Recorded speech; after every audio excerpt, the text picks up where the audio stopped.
to another Monday edition of the Art Lewis Show. Later on, after the 10 o'clock news, we'll have open lines for you at 10, at 11. We'll learn about RoofMax from Ben, the owner of RoofMax in this area.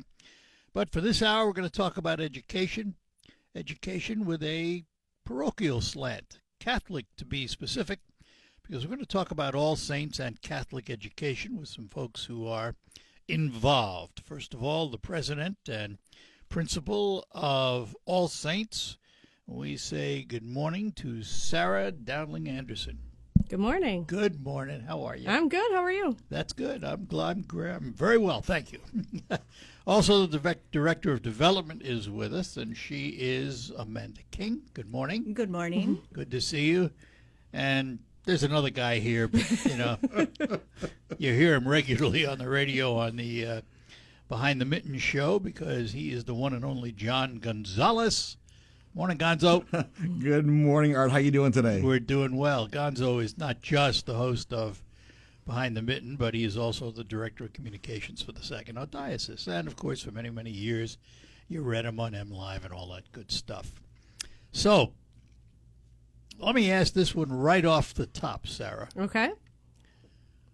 Why Catholic education versus any other?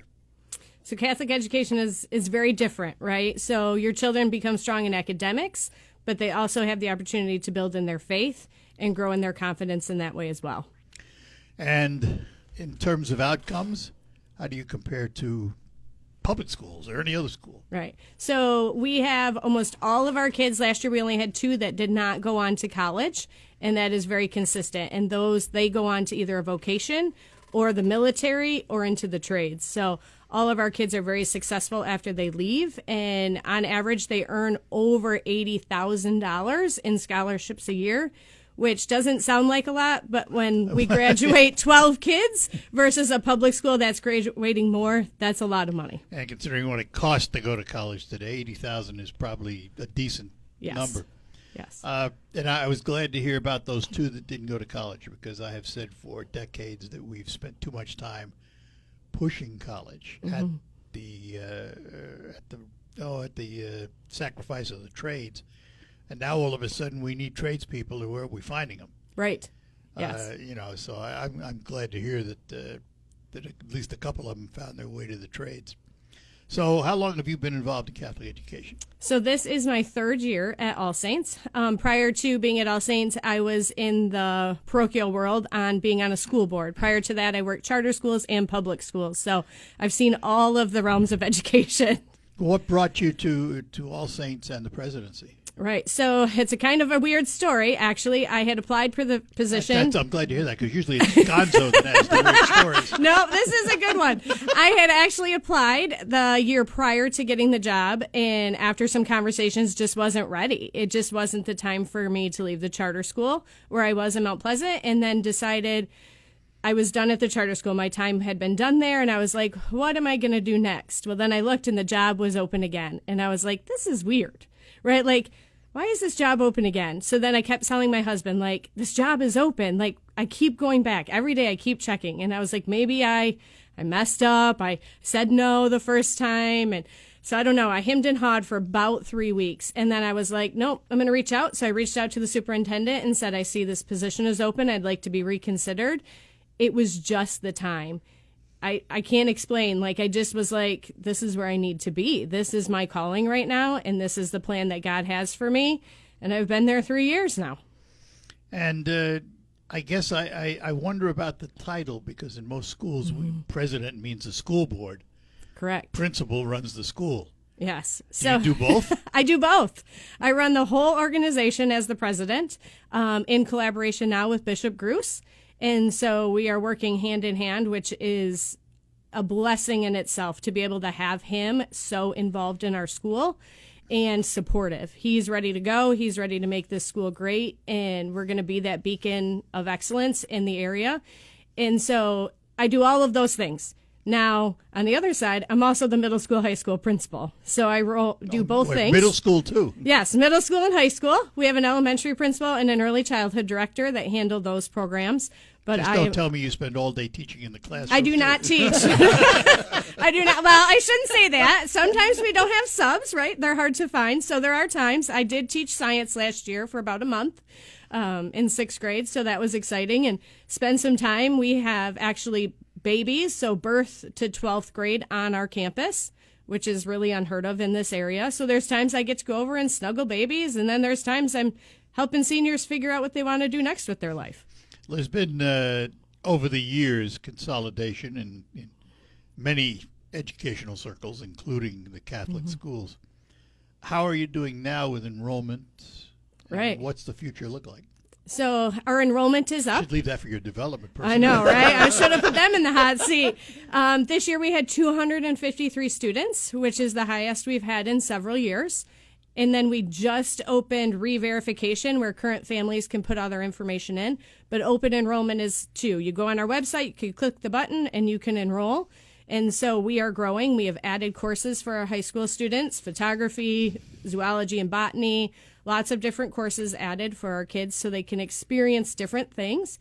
I always say we are just like a big school, a public school, just a smaller setting. We offer all the same athletics, all of those things. And as Bishop will tell you, if you've watched his video, we are going to be open and we are going to grow and continue to thrive.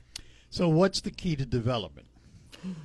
Wow. So this role is new. I started in August of last year, and so we're hoping to grow the school. We really want to get engaged with the alumni. We want to reach out to the public and let them know how they can help support. We're adding some great events to it as well, and we are launching a capital campaign. We are about to kick off a campaign to do some repairs that are needed at the school.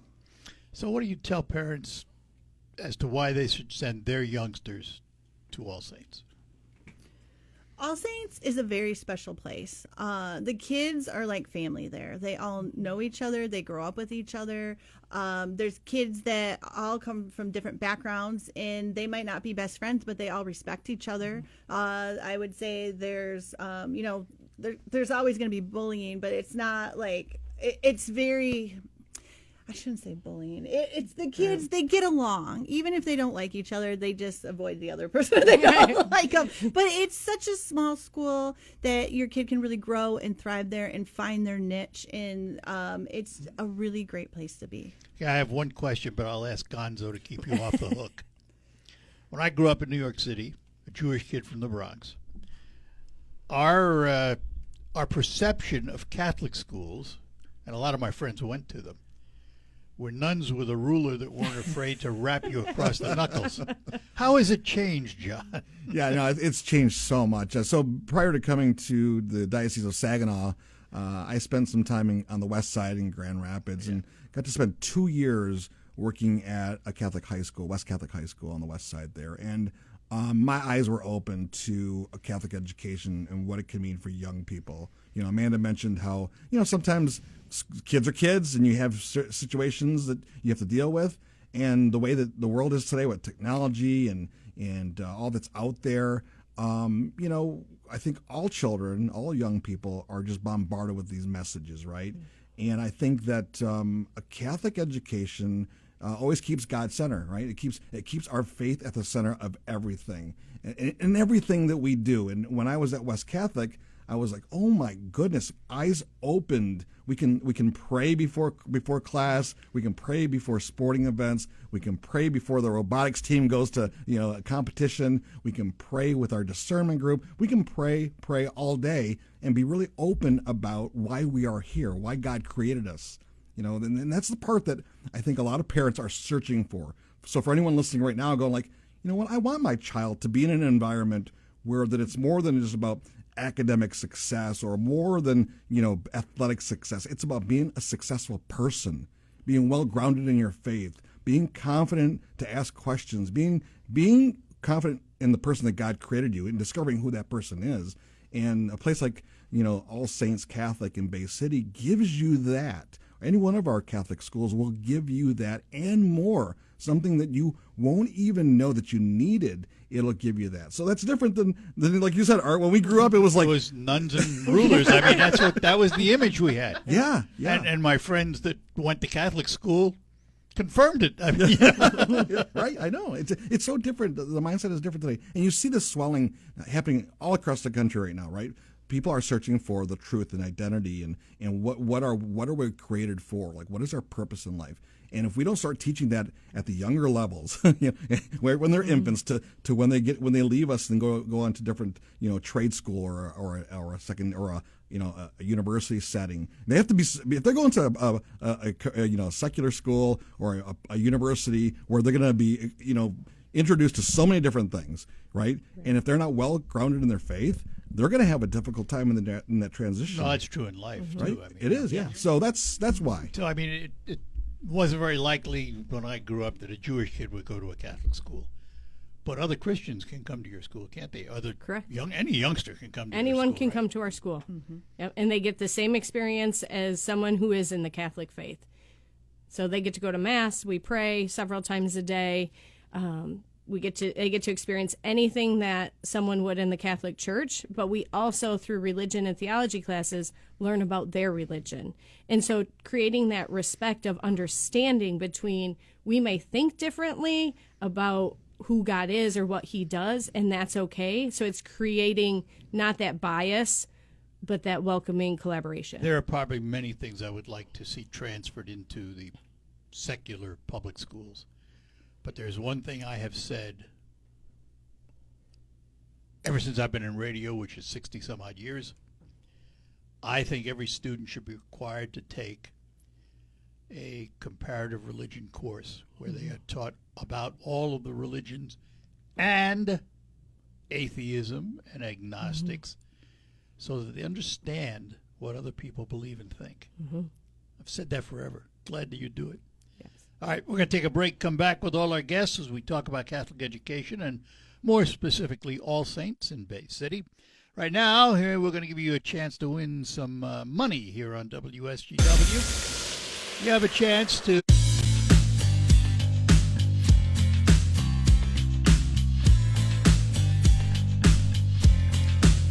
And we're back with you here on the Art Lewis Show. In studio with me, the President and Principal of All Saints. She is Sarah Dowling Anderson. The Director of Development, she is Amanda King. And the guy that threw them under the bus to be on the show, John Gonzalez, Director of Communications at the Diocese. And so how is Catholic education faring these days? We hear about all kinds of, consolidations, not just in yours, but many other educational institutions. How is Catholic education faring as an overall concept? I think it's coming back. As John had alluded to earlier, people are coming back to the church, and people are looking for a safe place for their kids, where your kid can go in and be in a class of 20 and be safe at school and grow academically and in their values and confident in their experiences. It's coming back. And that's what parents want. You want your kid to be safe. You want them to have this great experience. And they also have an opportunity to fail and then learn from that failure. You're not just a number. You get to come back, and teachers are going to meet with you and help you and work with you one-on-one, where sometimes in public schools all over the country, you're just a number. It's interesting that you say coming back, because I would say this past year, even with all the polls out there showing the country's moving away from organized religion and all that stuff, and what happened to the Catholic Church with the various scandals and what have you, all the stories for years and years were moving away, consolidation, less of. And in the last year, I can't tell you how many times I've heard, despite all the national polls, that people are returning to Catholicism, that the churches are seeing increased membership, even though there's fewer churches, but they're seeing an increase. And you're telling me so are the schools. Yes. It's a positive thing. It is. We haven't heard that in a long time. Right. It's a great switch, right? There's always a pendulum in things, and we seem to be swinging back well, to the way we want to see. This country, we're the specialists in pendulum. We don't know what the middle looks like. No, we Everything's got don't. to be one side or the other. One side or the other. Is it fair to say the students that come to All Saints have an advantage in the fact that you don't have to prod their parents to be involved? They're involved just because they sent the students there and have to pay for it. Correct. Yes. Our parents are very involved. Our alumni are very involved. They help us make athletics go. They do field trips. They help support all of our missions where we give back to our community. And that's what is great, right? We are truly a family, and our families know each other. Our kids know each other. If your kid's going to spend the night somewhere, you don't worry because you know their parents because you're engaged with them all the time. Let's talk just for a minute, because it does cost something. There It does. is a tuition, which is not state funded, which is a whole nother story. But for someone who wants to send their children to All Saints, for example, but maybe can't afford it, what's the alternative? Is there a scholarship? There is. So we offer scholarships. We also financial aid. There's grants. We have amazing donors that will support kids. You just have to reach out and we'll have a conversation. And we really try to work with you to make Catholic school affordable. We don't ever, especially at All Saints, want money to be a barrier to a child getting a Catholic education. That is one thing I prided myself on 3 years of working with families to make it so their kids can come and their kids can get the education they're hoping for. I don't want you to speak for Bishop Gruss, John, Well, thank you. but I'm going to make you anyway. Oh, no. Bishop, I hope you're not listening. He's off on his motorcycle. Or whatever. Probably, It's yeah. nice. What's his position on education?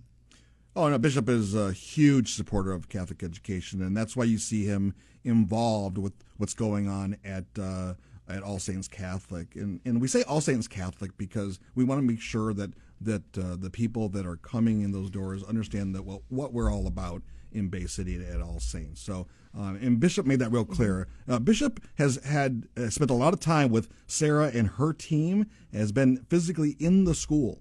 And you don't see that. I mean, bishops around the country, they're busy running the whole diocese. And in Saginaw, we have 11 counties, 56 parishes, 8, 9 schools. Yeah. So you have it's a big job. But Bishop, imagine this, Art. Bishop is taking the time out of not just one day or in 1 month. He's coming out there weekly to meet with Sarah. And I would imagine that is rubbing off on your team, right, Sarah? Yeah, my team is so excited. The kids are excited to see Bishop. You know, like you see him, we used to see him once or twice. He'd come to events, but now he's there during the school day. And they're like, this is so much fun. Like they made him something the other day. It was a rock and had one of those little Jesus figures you see. And it's like, Jesus rocks. And those aftercare kids were so excited to give that to him. And so his presence has been absolutely changing of the culture of our school. And the kids are not afraid to approach him. Like they Well, are excited he's there and ready to talk to him. He's approachable anyway. Yes. I mean, he's just got that kind of person, you know. Mm-hmm. That's good to hear, though, because that speaks well for the future of the program and everything. And Aaron, if you don't mind if I mention one thing, kind of circling back to the involvement of parents, right? To me, it's beyond that. And this is what a Catholic education does for the community, is that parents need help these days, right? Yeah. So who do they rely on? Their parents, grandparents, aunts and uncles. Everyone is so supportive. I know that myself as a grandparent, I have 7 grandchildren now, right? I want to help them in any way that I can. And I would imagine All Saints is a lot like other Catholic schools around Michigan, right? That you rely on those grandparents. Well, we have a grandparent and uncle that come and volunteer in our library. Every day they come and they're running programs for March Madness. They ran a March Madness bracket on books for the kids, and we're encouraging them to read. And they even purchase prizes themselves for the kids for this March Madness bracket. And we have grandparents volunteering in the lunchroom and on the playground, and uncles as well. And so it's the whole family is involved. All right, we're going to take another break. Be back with our guests as we talk about All Saints and Catholic education here on the Art Lewis Show for this Monday morning. Let me ask how you've been driving with all the potholes out there. You've been avoiding them? because if you hit those potholes, you could be damaging your alignment, your tires, your wheels, and it is very important to have it checked. Our friends at Quick Lane Freeland are offering you a complimentary alignment check. Just stop in and ask for it, and they'll be happy to do it. And if you wonder why your alignment is really important, well, I've asked John from Quick Lane Freeland to explain it. If your vehicle's wheels are aligned correctly, it will not pull to the left or to the right when driving. It also prevents improper tread wear, so your tires last longer.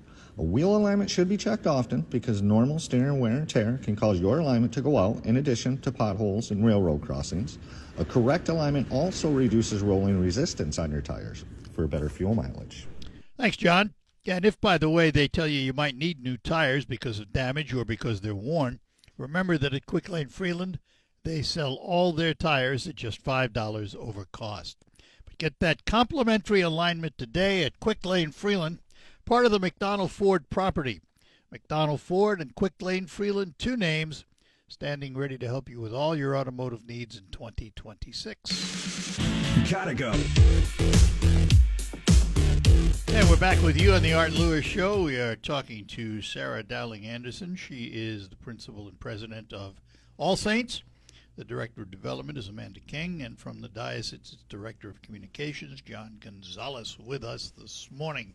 So walk us through a typical day at All Saints. Student comes at what time and what happens? Yep. So middle school, high school students start at 7:40, and elementary start at 8 o'clock. If you have a baby that's in our early childhood, they get to come at 6:30. So as a middle high school student, you start at 7:40. You have 7 classes that are 50 minutes long.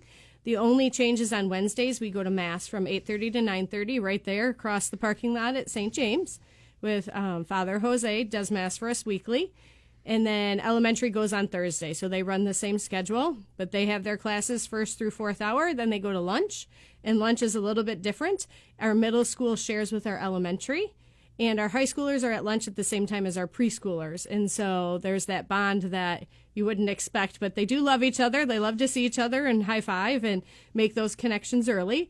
And then in the afternoon, our middle school, high school have an opportunity for an activity period, which is essentially an elective class, which they get to choose. So there's writing club, there's book club, there's art classes, there's choir, anything you can imagine. The kids get to pick from that class that they have for the whole year. And so it's kind of a fun freebie that they get. And then they have their afternoon classes, and they leave at 2:56. And normally at that time, athletics starts at about 3:30 for our students. How many, out of a full day or a full semester, how many academic electives are there? Is there opportunity to choose electives? Yeah, so high school, middle school is pretty well set, just like elementary, right? You get art, you get gym. We offer French elementary through high school, which is different. We have a French teacher on site, and she goes and teaches, and so then our kids get to build, which we're rebuilding that program, and music is the same way. In high school, freshman year, like anywhere, you don't get to pick very much, right? You have some standard classes you have to take. But as you get older, you get to pick science classes that you want. We offer advanced placement courses, so students can take those. There are some online advanced placement courses that we offer for our students, and they also have access to the Bay Area Net Career Center. So looking at all of that, you need a pretty good rasher of teachers. Mm-hmm. How are we doing at finding those? We are actually doing really well. In our whole, yes, we Not are. the answer I expected. I know, right? I have been very blessed with the teaching staff that I have in both buildings.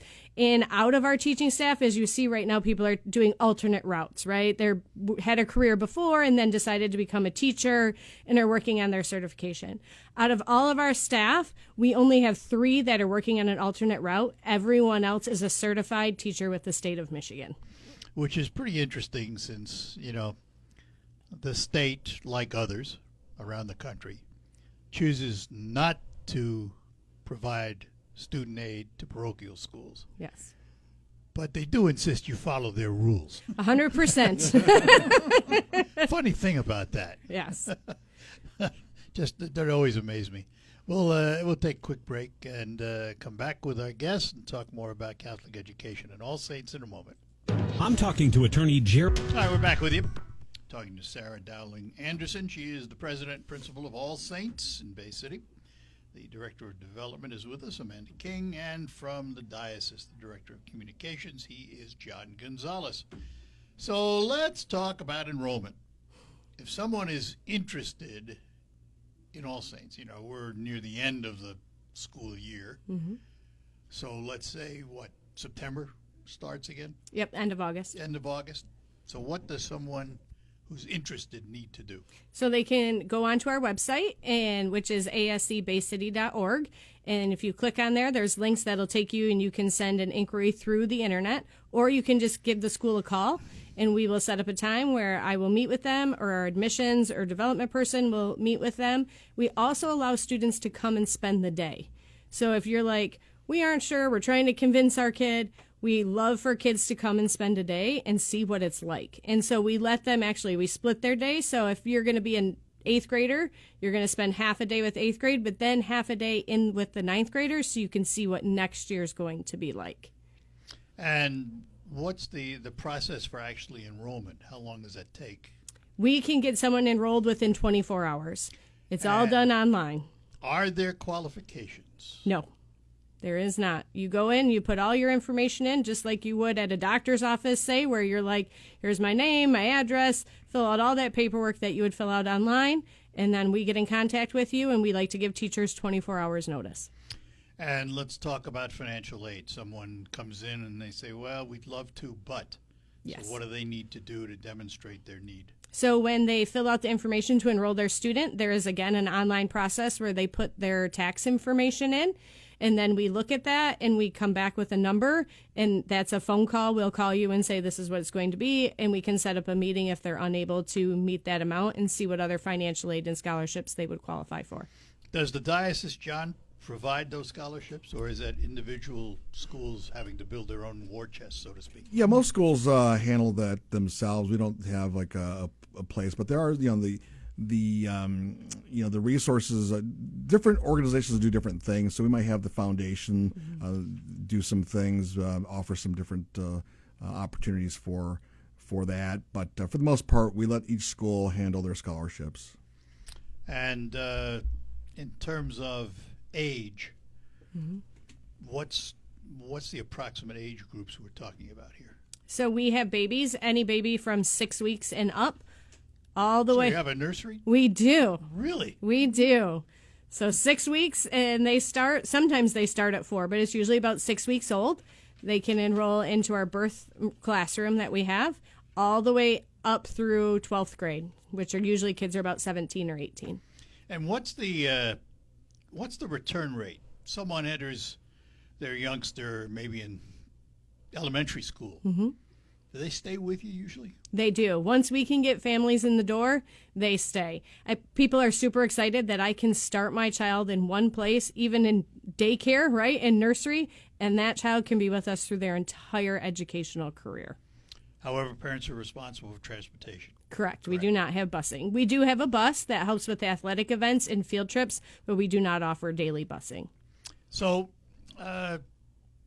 someone signs up and they arrive at the school. What's that first day like for a student? Right. So if you're joining not on the first day of school, myself and the guidance counselor meet that student in the office, and then we give them a team of 2 or 3 students who they spend the day with. We make sure that it aligns, their schedules align, so you're never alone. You're never lost of where you're going. You always have a peer with you for that support. I mentioned earlier my early young visions of the teachers in Catholic school. And we were talking during a break. I was surprised to see how few nuns and priests are still involved in education. Mm-hmm. That surprised me. Yeah, so we have 2 sisters who teach and support with our Catholic identity. Out of a staff of how many? We have a staff of 50. So Yes. you have 2 nuns. 2 nuns. And then Father Jose comes over monthly and does confessions. And then we go to Mass with him. But we also travel out into the other diocesan buildings and parishes and offer support. So they get to see different priests and different directors of parish life by offering service. So we work the food pantry at Our Lady of Peace. Usually during Lent, they go out and clean the churches, our students do. And so they get access to those people just through a different way than what you would have seen in years past. Are the nuns teaching religious or are they teaching secular? They do both, actually. Sister Susanna Marie teaches our sixth grade religion class, and then she teaches anatomy and physiology, right? She has a very interesting story. She was actually a physical therapist before she decided to become a sister. And she's young and she's fun and the kids really love her. And Sister Mary Rosanna actually has a degree as a reading specialist. So she teaches seventh grade religion, but then she also does intervention for our children that are struggling in the middle and high school with their reading and their math. So some of these religious people had other careers that they can impart on the students. Mm-hmm. Bring the bishop in; he can tell them how to fly. Or ride his motorcycle. Or ride his motorcycle. Either one, yeah. No, I kid about that, but it's an interesting story. You know, he was a corporate pilot for 10 years before he ever found the priesthood. Right. It's amazing stories. And again, let's go through the times of the school day. Yep, 7:40. Well, here's the other fun fact. Uh-oh. You can have breakfast in the morning at school, and that starts at 7:15. So our doors open at 7. So if you need before care, your child can be dropped off at 7. They can have breakfast, and then we get them to class at either 7:40 or 8 o'clock. And then the school day ends at 2:56 for middle and high school, 3 o'clock for elementary, but we offer aftercare until 6 p.m. every day. Wow. Well, Sarah, thanks for being with us today. Thank you. Appreciate it. Yeah. Amanda, Thank you. good luck in development. I appreciate that. John, I'll see you. I'll see you, Art. Yeah. And we thank our guests for being with us today. We thank you for listening. We're going to take a break and be back and close out the hour. It could be the best years of Do it for this hour. I thank our guests from All Saints for being with us. Coming up next hour, open phones, whatever you'd like to chat about. We'll be happy to talk to you. That, of course, follows the news. CBS is going to bring us up to date on the world, on the nation, Iran, and all of those things happening today. And Michael Purchase in the WSGW newsroom. He'll keep you abreast of what's happening in the region and the state. We'll be back right after that with more. I'm Art Lewis. broadcasting from the